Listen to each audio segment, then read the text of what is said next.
വിശുദ്ധ പൗലോസ് ലീഹ തിമോഥെയോസിന് എഴുതിയ രണ്ടാം ലേഖനം, അധ്യായം 4. ദൈവത്തിൻ്റെ മുമ്പാകെയും ജീവിക്കുന്നവരെയും മരിച്ചവരെയും വിധിക്കാനിരിക്കുന്ന യേശുക്രിസ്തുവിൻ്റെ മുമ്പാകെയും അവൻ്റെ ആഗമനത്തിൻ്റെയും രാജ്യത്തിൻ്റെയും പേരിൽ ഞാൻ നിന്നെ ഇപ്രകാരം ചുമതലപ്പെടുത്തുന്നു. വചനം പ്രസംഗിക്കുക. സാഹചര്യങ്ങൾ അനുകൂലമാണെങ്കിലും അല്ലെങ്കിലും ജാഗരൂകതയോടെ വർത്തിക്കുക.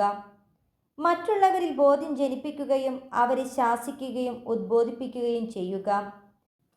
ക്ഷമ കൈവിടാതിരിക്കുകയും പ്രബോധനത്തിൽ ശ്രദ്ധിക്കുകയും ചെയ്യുക. ജനങ്ങൾ ഉത്തമമായ പ്രബോധനത്തിൽ സഹിഷ്ണുത കാണിക്കാത്ത കാലം വരുന്നു.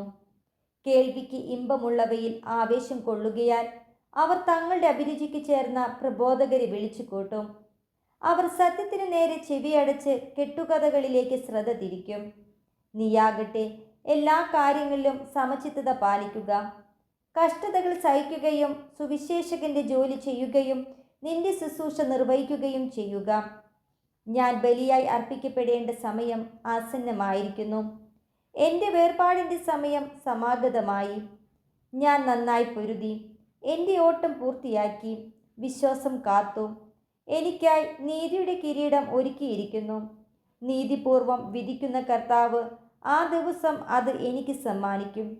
എനിക്ക് മാത്രമല്ല, അവൻ്റെ ആഗമനത്തെ സ്നേഹപൂർവ്വം ഉറ്റുനോക്കിക്കൊണ്ടിരിക്കുന്ന എല്ലാവർക്കും.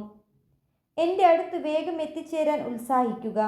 എന്തെന്നാൽ ഈ ലോകത്തോടുള്ള ആസക്തി മൂലം ദേമാസ് എന്നെ വിട്ട് തെസ്സലോനിക്കയിലേക്ക് പോയിരിക്കുന്നു. ക്രെസ്കസ് ഗലാത്തിയയിലേക്കും തീത്തോസ് ദൽമാത്തിയയിലേക്കും പോയി കഴിഞ്ഞു. ലൂക്ക മാത്രമേ എന്നോട് കൂടെയുള്ളൂ.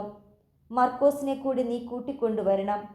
ശുശ്രൂഷയിൽ അവൻ എനിക്ക് വളരെ പ്രയോജനപ്പെടും. തിക്കിക്കോസിനെ ഞാൻ എഫേസോസിലേക്ക് അയച്ചിരിക്കുകയാണ്. നീ വരുമ്പോൾ ഞാൻ ത്രോവാസിൽ കാർപ്പോസിൻ്റെ പക്കൽ ഏൽപ്പിച്ചിട്ട് പോന്ന എൻ്റെ പുറംകുപ്പായവും പുസ്തകങ്ങളും പ്രത്യേകിച്ച് തുകൽ ചുരുളുകളും കൊണ്ടുപോരണം. ചെമ്പുപണിക്കാരനായ അലക്സാണ്ടർ എനിക്ക് വലിയ ദ്രോഹം ചെയ്തു. കർത്താവ് അവൻ്റെ പ്രവൃത്തികൾക്ക് പ്രതിഫലം നൽകും. നീയും അവനെക്കുറിച്ച് കരുതലോടെ ഇരിക്കണം. കാരണം അവൻ നമ്മുടെ വാക്കുകളെ ശക്തിപൂർവ്വം എതിർത്തവനാണ്. എൻ്റെ ന്യായവാദങ്ങൾ ഞാൻ ആദ്യം അവതരിപ്പിച്ചപ്പോൾ ആരും എൻ്റെ ഭാഗത്തില്ലായിരുന്നു. എല്ലാവരും എന്നെ ഉപേക്ഷിച്ചു. ആ കുറ്റം അവരുടെ മേൽ ആരോപിക്കപ്പെടാതിരിക്കട്ടെ. എന്നാൽ കർത്താവ് എൻ്റെ ഭാഗത്തുണ്ടായിരുന്നു. എല്ലാ വിജാതീയരിലും കേൾക്കത്തക്ക വിധം വചനം പൂർണ്ണമായി പ്രഖ്യാപിക്കുന്നതിന് വേണ്ട ശക്തി അവിടുന്ന് എനിക്ക് നൽകി. അങ്ങനെ ഞാൻ സിംഹത്തിൻ്റെ വായിൽ നിന്ന് രക്ഷിക്കപ്പെട്ടു. കർത്താവ് എല്ലാ തിന്മകളിൽ നിന്നും എന്നെ മോചിപ്പിച്ച് തൻ്റെ സ്വർഗരാജ്യത്തിലേക്കായി എന്നെ കാത്തുകൊള്ളും. എന്നും എന്നേക്കും അവിടത്തേക്കും മഹത്വം. ആമേൻ. പ്രിസ്കായ്ക്കും അക്വിലായ്ക്കും ഒനേസിഫോറസിൻ്റെ കുടുംബത്തിനും അഭിവാദനങ്ങൾ. എറാസ്തുസ് കോറിന്തോസിൽ തങ്ങി. രോഗബാധിതനായ ത്രോഫിമോസിനെ ഞാൻ മിലേത്തോസിൽ വിട്ടിട്ട് പോന്നു. മഞ്ഞുകാലത്തിന് മുമ്പ് തന്നെ ഇവിടെ എത്താൻ നീ ശ്രമിക്കുക. എവുബുളോസും പൂതൻസും ലീനൂസും ക്ലൗദിയായും മറ്റെല്ലാ സഹോദരന്മാരും നിനക്ക് അഭിവാദനങ്ങൾ അർപ്പിക്കുന്നു.